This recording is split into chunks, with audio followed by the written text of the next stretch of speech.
Welcome to a special edition of Fireside Nets with Spen and Nick, brought to you by Empire Sports Media. Guys, we are in the middle of making history because this is the first post-game live stream Fireside Nets podcast. This is a combination of a live stream that we've done a few times after games with our post-game reaction, and this will be the podcast episode. It will air tomorrow morning. I think it's number 65 for Fireside Nets.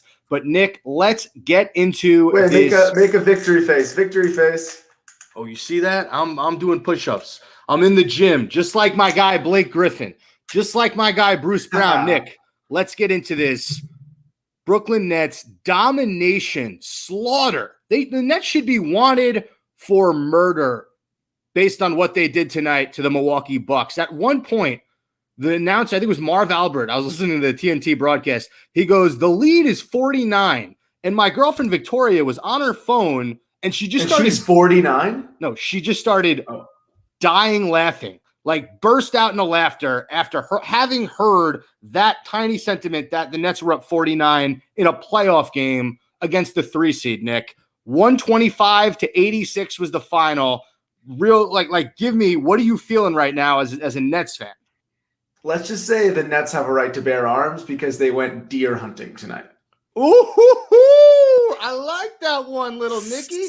Hit me with it, bro. What did you like? Bro, it was just butter, dude. Every shot was butter. Reggie Perry was butter, dude. This guy went and he couldn't miss. TLC was stroking a 3 at the end there. We got the third best team in the East, arguably a top 5 team in the NBA, to dump their bench with 9 minutes left in the fourth quarter. I haven't seen that all playoffs. There hasn't been a routing like that. 39-point victory, franchise playoff record for the Nets. I mean, we beat a full throttle top 5 NBA team missing 2 starters. 2, James Harden and Jeff Green, who has started in Nets games this year. It was easy. I mean, listen, I was skeptical. You know this. I was concerned about the Bucks because everyone says the Bucks are not clutch. They choke come playoff time. Giannis can't hit a free throw come playoff time. And then I go, okay, but they just freaking destroyed the Miami Heat, former championship contender in the finals. Granted, different team, hurt team, worse team than last year. But that was a 4-0 sweep. So what you're telling me is if the Bucks could beat the Heat by 30, and then we could beat the Bucks by 30 or 40, would we have beaten the Heat by 70? It's an excellent point, Nick. I think that's called like the transitional property. Unfortunately, I can't make that distinction. I think we beat the Heat by 100. But I'll say this. I think a lot of people looked into that Bucks sweep of the Miami Heat a little bit too much. They saw that and they're like, oh, crap, the Nets better be ready because this Milwaukee team is for real. I did because Giannis and Middleton couldn't miss against the Heat. But, Nick, I said this before this series, and I'm going to get angry because you're going to keep giving me props or positive notes about the Bucks. They are not the Nets, okay? The Nets they're the Bucks. Have 3 superstars. 2 were healthy tonight. Kevin Durant had 32. He easily could have went for 50 plus tonight. Nobody on the Bucks could guard him. PJ Tucker either fouls him or gets cooked every single play. So, and then on the other side, Giannis, really bad game. He ended up with 18 and 11, but he looked lost out there in the first half, Nick. I mean, when Giannis is rattled when he's front rimming or airballing every free throw. Like, it's disgusting. If I were a Bucks fan, I would cringe every time he gets to the line because there's literally a 50% chance he's probably going to miss. He's a horrendous free throw shooter. He was 1 for 6 at one point. I mean, dude, he's going to have to brush his teeth after that many rim jobs. Oh, goodness gracious. Let's rewind. That's my start of the game. The Nets are coming off a pretty solid wire-to-wire win in Game 1. The Bucks showed a little bit of fight in that first half of Game 1, but that second half, the Nets were able to pull away. We head into Game 2 thinking, okay, there's no way the Bucks come out flat again because they were flat in the majority of Game 1. The spread at the beginning of the day was 2.5 plus for the Bucks, right? No, it was to start the day, minus 1.5 Nets on some books too. And by the time tip-off started, it was $2. It was minus $2 by the tip-off. So what does that say? We beat the spread by 41 points. We beat the spread by 41 points because we were 2-point underdogs with a 39-point victory. And that's why Vegas is wrong sometimes. So we head into this game. The Bucks had, I wouldn't call it momentum, but they were the team that was supposed to bounce back. I mean, they're the 3 seed. They're a respectable team in the East. We smacked them in the first quarter, Nick, 36-19. Blake Griffin was hitting threes, diving on the ground for loose balls, dunking over people. He had 2 dunks that were reminiscent of him on the Clippers. One dunk over Giannis Antetokounmpo, which had me out of my seat. And what the Nets did, and Bruce Brown started, he played 30 minutes tonight. He had 13 points in 30 minutes, but he covers the middle of the floor so well. I believe it was Brown who gave the ball to Griffin for that dunk over Giannis. What are you showing? You're showing me a pencil right now, Nick. Remember, this is an audio podcast, so a lot of people can't see what you're showing. He's showing me a Nets pencil. But let's stick with that first quarter. So you have Blake Griffin hitting shots.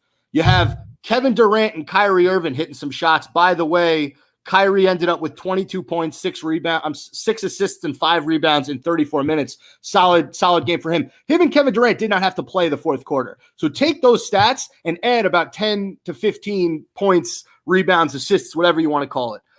They were cooking to start. Joe Harris had 13 points in 30 minutes. So he was hitting some threes. 36 points in that first quarter. And on the other side, Middleton could not hit shit out of the gate. He ended up with 17 in 34 minutes. Maybe you can get into the shooting numbers for him, but he started the game cold. He was ice cold, both him and Giannis. The only guy who really showed up for the Bucks in that first quarter was Drew Holiday. I think he had like 6 or 7 of the Bucks' first quarter points. So we headed to the second quarter.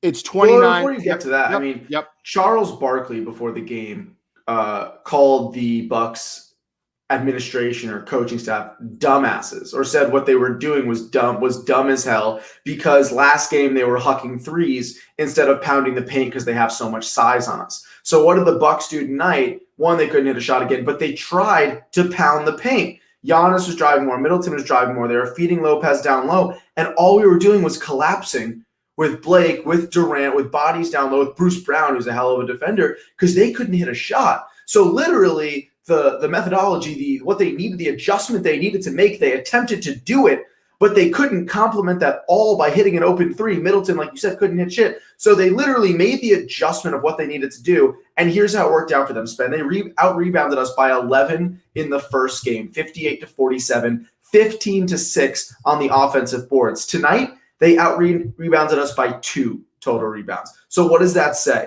All we had to do was pack the paint down low, stop them from out-rebounding us, stop them from driving on us, because they can't hit shots. Now, is this another, is it an anomaly? I don't know. Are they going to get hotter? Maybe. But in these first 2 games, the Bucks are looking like the Bucks of every playoff series we've seen the past 5 years. I want to talk about some key moments in this game. Kyrie with the step-back jumper over Giannis was sick.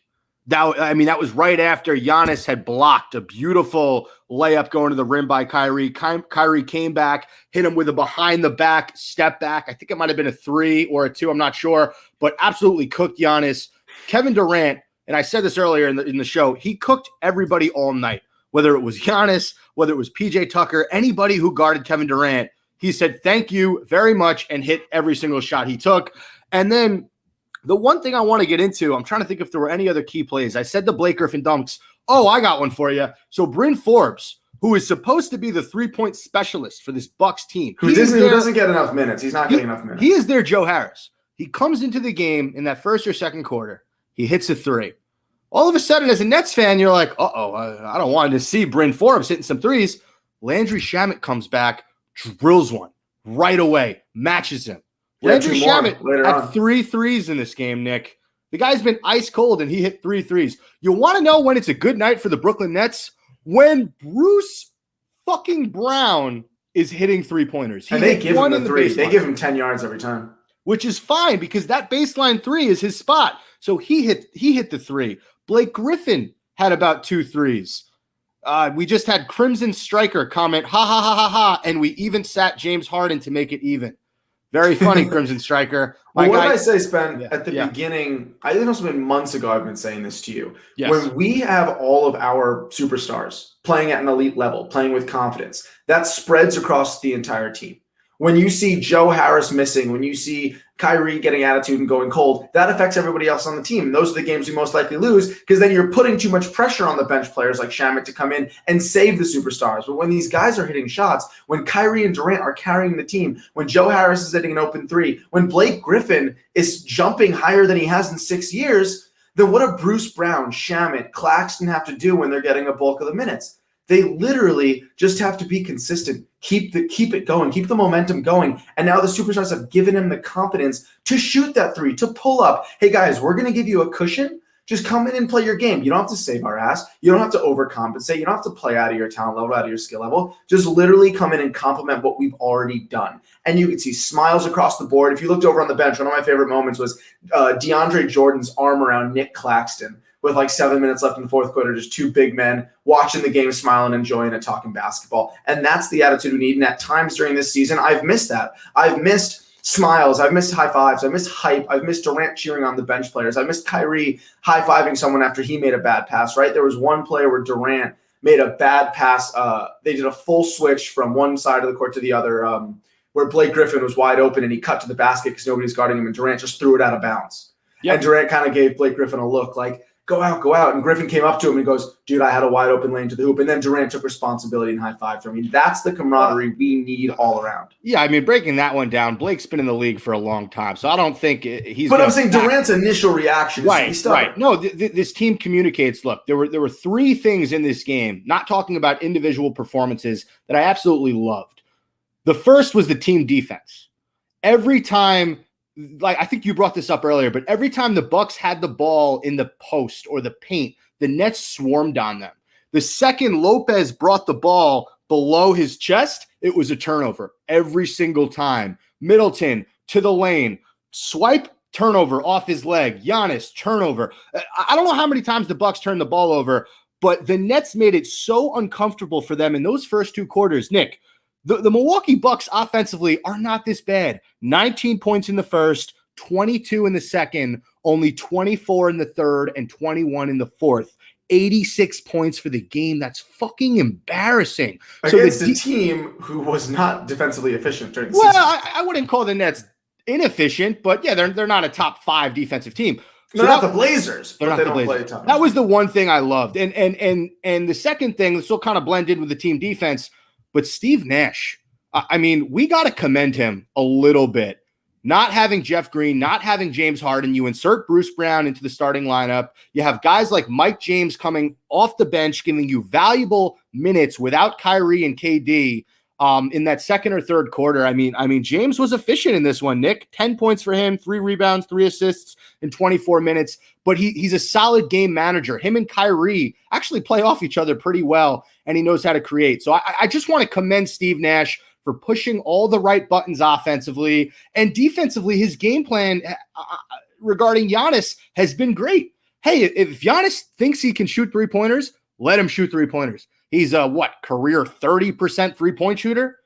If he's going to go to the rim, make sure you let him know you're there, Blake Griffin. Let him shoot that mid-range jumper, because we'd much rather live with that than him dunking on you. And sure, Giannis had a few plays at the rim, but you see when he goes to the rack, he's bumping with Blake Griffin every time. He's bumping with Nick Claxton. Guys like Durant, Bruce Brown, they're getting a hand in there. They're making life difficult for Giannis. So his three-pointer is just as ugly as his free-throw.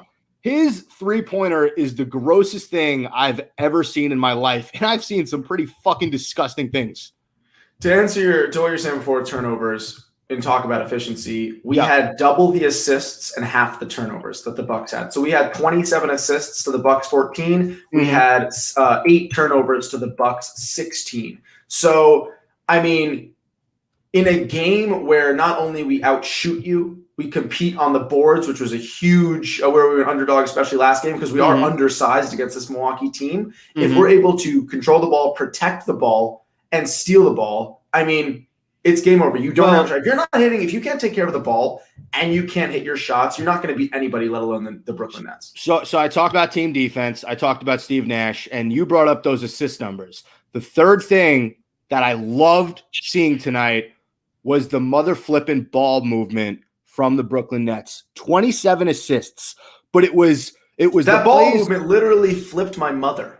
It was the plays where Joe Harris has a wide open shot and he passes it one more time to Kyrie Irving, who has another wide open shot, but he passes it to Bruce Brown real quick in the corner, who has an open floater. But the way they were moving the ball, it was, hey, I might be open, but this guy's more open than me.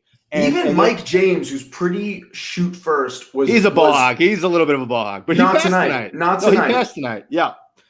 I was so happy with the way that the ball moved. You know, what Bruce Brown does, and I bring this up on, I think, every single podcast, he occupies space so well on offense. That's what they teach you in high school. If you have 3-4 guys on the perimeter, so 3 guys on the perimeter, 1 guy running baseline, there has to be another guy, especially when the Bucks went zone, coming to the middle of the court.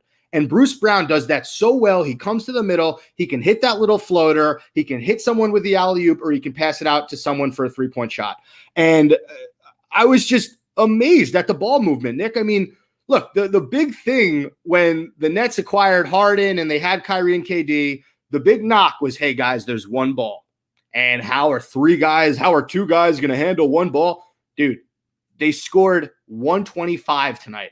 And they didn't need their starters to play in the fourth quarter. It was embarrassing how well they moved the ball on the Milwaukee Bucks defense. And the Bucks are supposed to have a pretty sound defense. But those 3 things, Nash, the defense, and the ball movement, that's what I loved about tonight's win. I'm trying to think, because you know me, I'm a realist. I like to bring things back to reality. We're up 2-0, but the series isn't over, and the championship's still far in the distance for us. I'm trying to think of something that we could improve on tonight. And there's really, to me, we hit our free throws. We didn't take many. We went 6-7 from the line. We were efficient turnover-wise. Under 10, to me, in a game is a solid turnover number for a winning team. Yes. Doubled the other team in assists. Kept up rebound-wise with a team that's much bigger than us and beat us big in game 1 on the boards. Defensively, outplayed a pretty good defensive team, played out of our shoes defensively. I mean, again, it's the playoffs. We know teams play a little harder, but looked like we were a top 10 defensive team. I mean, field goal-wise, shot over 50% from both 3 and 2. I really don't have anything to say other than maybe a few ill-advised shots from Mike James when we're up 20 points, taking like an elbow fading jumper from the opposite side over Brook Lopez. Besides that, dude, we really did play a perfect game. The game was perfectly coached by Nash. This, to me, if we can continue at anywhere remotely close to this level, we should be able to not cruise, but confidently go into every single game going forward from now all the way to the end. This game was clean, Nick. It was clean because we didn't turn the ball over, and I think we played, like you said, as perfect as you can play in a playoff game at home. But I use the word clean because I'm big on being clean. And if you're a guy and you want to be clean, I suggest you buy Manscaped products to clean up your downstairs area. You know, I've been feeling pretty dirty lately. Well, you should go on manscaped.com, use the promo code Fireside. That's capital Fire, capital Side, one word, to get 20% off all Manscaped products so you can feel as clean as the Nets looked on all sides of the court tonight. Manscaped.com offers a variety of groin trimmers, pubic trimmers, ball trimmers, everything for your downstairs. Use code Fireside for 20% off. I was supposed to go to the game tonight, Nick. I couldn't go for some personal reasons. Nothing bad. I'm okay. Just some stuff. It's because you hadn't Manscaped beforehand. I hadn't Manscaped. But shout out to my buddy. I want to shout out Felice for buying the tickets off me. He went to one hell of a game tonight. The only other thing I could think of, you brought up Mike James in that fourth quarter. I don't know if our dad understands the concept of being up 30 points in a basketball game, because Mike James had some random bullshit foul at the end, and it was like probably 8 or 9 minutes left. The game was over, and our dad texts us, and he's like, "Why is James fouling? Stopping the clock. The Bucks can come back." I'm like, "Dad, It's a 30-point it's game. because he really wants to get on the pod. He really wants to get on the pod. He's trying to be like, what can I say? Back on the pod. The last thing I'll say, because we pretty much covered everything. Unbelievable win. We're both going to go to bed with a smile on our face tonight. Big smile. I did think of one concern going forward for the Nets, and this isn't a legitimate concern yet in any way, but me trying to keep things realistic. The 76ers are going to be a bad matchup compared to this Bucks team. You know why? Because they have one of arguably the best big man in the league in Joel Embiid, who is going to pound the paint and going to give Blake Griffin and Nick Claxton, potentially DeAndre Jordan, if he comes off the bench at all, a run for their money. He's going to give them a tough time. And they have much better knockdown three-point shooter specialists than the Bucks do in Danny Green and Seth Curry. So to me, going forward, the tactic we're doing now to contain the Bucks, because they've gone cold, because Brook Lopez isn't really a pound in the paint guy, he's more of a stretch five, because Giannis is starting from the three-point line, we're able to pound the paint when he drives and contain him. But against a Philadelphia 76ers team, granted they come back from the 1-0 deficit to the Atlanta Hawks, we are looking at a much bigger body down low and a more efficient three-point shooting team come these playoffs. So not a concern right now, just something to think about going forward. We will have to adjust our strategy defensively if we do end up meeting the number 1 seed 76ers in the next round. Is this series over right now? We're up 2-0, headed to Milwaukee. Let's say at most it goes 5. Do you think we get the sweep? How do you think the series goes? I could see the Bucks pulling one off in a close game in 3 or 4 in Milwaukee. But sadly, and I hate to say this from what I've seen from Giannis, he still hasn't found that clutch gene. Why are you sad about it? This is a Nets podcast. We don't want him to find it. Because I'm a fan of human beings. Okay, dude, but you want Giannis to lose. I want him to lose to us, but I'm saying I'm sad for him as a player and as an elite superstar who is still trying to get to the next level as a winner. Sadly, in the basketball world, a man of his caliber, a player of his caliber, doesn't matter that he's a man, is not going to pull off these big victories that he needs to in order to really go down in history as a legend. So good for us, bad for Giannis. I would say 4-1, we win in 5. To be a superstar in this league, you really need a three-point shot. You really need a mid-range jump shot. Giannis doesn't really have either of those down. The guy won an MVP last year. He is a perennial all-star year in, year out. He is the closest thing to Shaquille O'Neal during his Magic days that we've really seen in the last 25, 30 years. They're such different players, dude. But as far as physically dominant is what I'm saying. As far as the way they handled the paint. If you watch Shaq when he was with the Magic, it was all just drives to the basket. He would play on the perimeter a little bit. He had a much better mid-range game than Antetokounmpo, I think. But I'll say a few things. Giannis, William Gardner just writes, Giannis can't make free throws. He's right. So let's look at not just Giannis, but the Bucks in general. But I want, before you go on, just to back your point, you're right about being an elite player needing to hit threes, because if you think about the 2 best big men in the league right now, arguably, Jokic and Embiid. Jokic, Embiid, and AD, they could all hit a three-point shot. Karl Anthony Towns can hit a three-point shot. No, what I'll say is this. Mike Budenholzer is on the hot seat right now. If the Bucks go down without a fight, I can see Milwaukee making a coaching change. That's number 1. Number 2, Drew Holiday, good player. No, I mean, he didn't play terrible today. I mean, he kept the Bucks sort of relevant in the first half. He was not the missing piece for this Bucks team. I disagree. Giannis has to play with a real superstar. It's funny. I saw Luka go down last night or 2 nights ago against the Clippers in Game 7. And the knock is Luka needs help. Well, if Giannis goes down in this series, it's going to be the same exact thing all over again.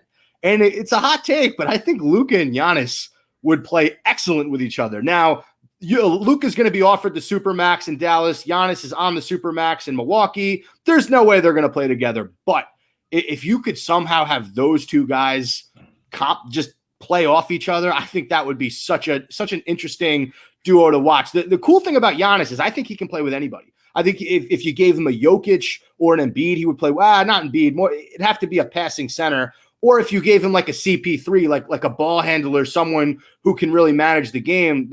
The Bucks' primary ball handlers are Drew Holiday and Middleton, right? 2 guys who aren't great at creating.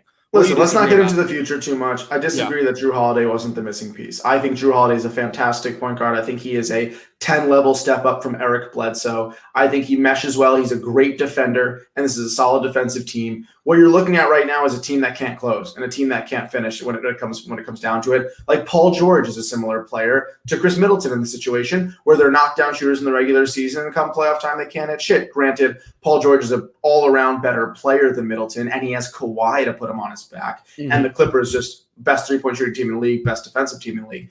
I don't think it's safe. I don't think it's fair to say. We don't have to get into this. There's a bunch more games in the series. There's a lot of potential left for the Bucks. I think it's unfair to assume Drew Holiday is not the missing piece after 2 losses to the Nets when they swept the Heat. I'm just saying it's a little early to say that.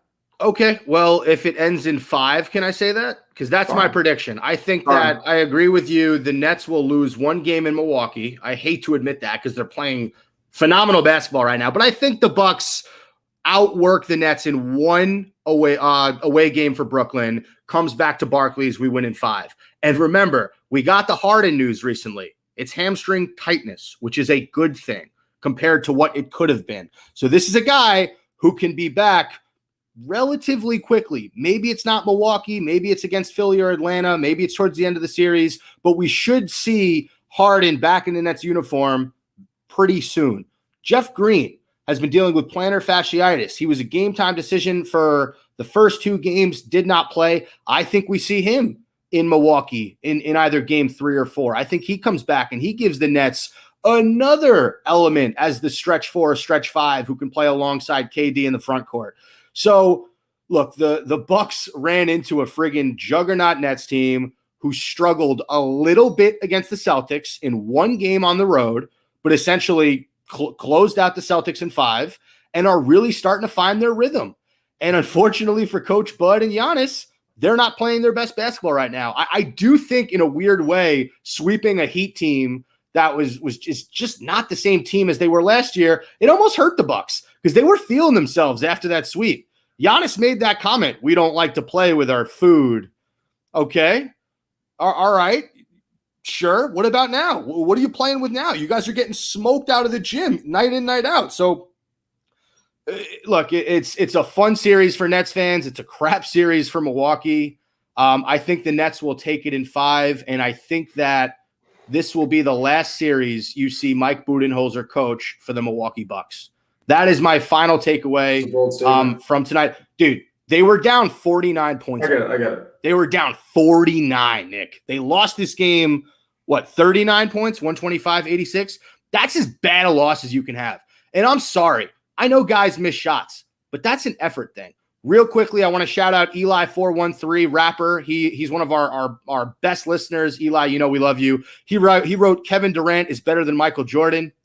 Not gonna get into that debate. All right, Eli, let's slow down there, Darren Williams. And then William Gardner writes, KD is simply unstoppable. It shows there is a huge difference between Giannis and KD. One player has 2 MVPs, and it's not KD. Interesting point by William. Look, the MVP is a regular season award. Giannis dominates the regular season. We get it. But if you want to be a superstar in this league, 3-pointers, mid-range jump shots, free throws, you gotta hit all. You know why I don't care about the regular season? I don't care about the regular season because the regular season we had 2021 Blake Griffin. Postseason we got 2010 Blake Griffin. This is 2010 prime Blake Griffin, primal Blake Griffin hunting for dunks. Real quickly, I just want to put out a stat. Every single net that played tonight scored except Chris Troyoza. Troyoza finished with 0 points, 1 assist, and 1 rebound in 6 minutes. But Reggie Perry had 8. Alize Johnson had 2. TLC had 3. Tyler Johnson, who got some garbage time, had 2. Nick Claxton had 4. And Landry Shamet had 9. I think I read every single statistic from the Brooklyn Nets who scored tonight. Okay, Nick. Thank you for that. Any final words for our listeners out there? Listen, up 2-0 against the Milwaukee Bucks, just won by 39 points. We go to Milwaukee with the utmost confidence. We still are missing 2 starters. Jeff Green's a borderline starter. He's a borderline starter, but yeah, go on. The potential for this team is virtually limitless. And if we're playing this type of basketball now, just you wait to the next series. All right. Yeah. Thanks, Bradley Cooper. All right. Limitless, Bradley Cooper. We're sponsored by Limitless. Take the pill.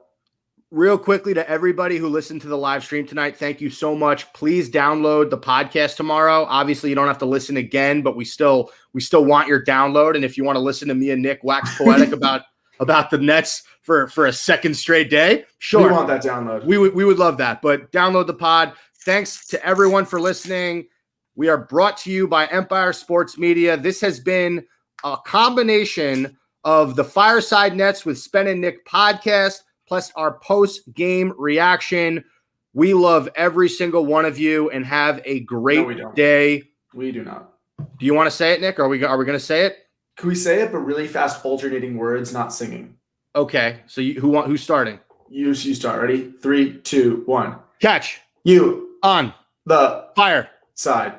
Fireside's one word, but we'll finish with that. Thanks, guys. Thanks, guys.